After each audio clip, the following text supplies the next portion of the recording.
Magandang umaga, Pilipinas! Live mula sa Pag-asa Weather and Flood Forecasting Center, narito na ang latest sa ating panahon.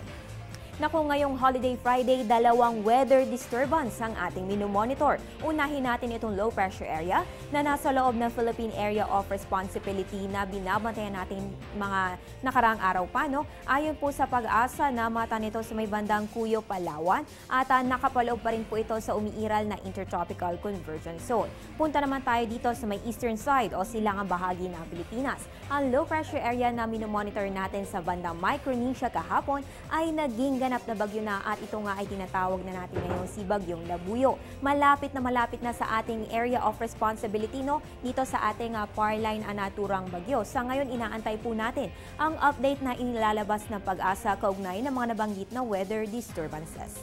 Samantala maging handa na po sa mga pag-ulan ng ating mga kababayan sa Metro Cebu at Metro Manila dahil ayon sa Pag-asa posible magkaroon ng thunderstorms sa mga nabanggit na lugar sa loob ng 12 oras. Magbabalik ang ating ulat panahon makalipas ng isang paalala. Teng, ang package.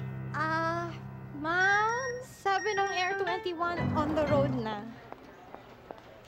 Ano, Teng? Ang package. Ma'am, sabi ng Air 21 na receive na. Okay, very good.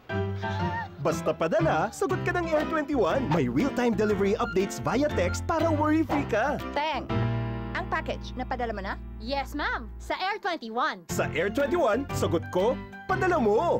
Please follow us on Twitter, like us on Facebook at bisitahin ang aming website. I-synchronize rin ang inyong orasan sa Philippine Standard Time. Ang oras ngayon ay ganap na alas 11 ng umaga. Ang time check na ito ay hatid sa inyo ng Panahon TV Express kung saan walang pinipiling panahon ang pagbibigay impormasyon. Ako po ang inyong weather girl April Enerio. Magandang umaga.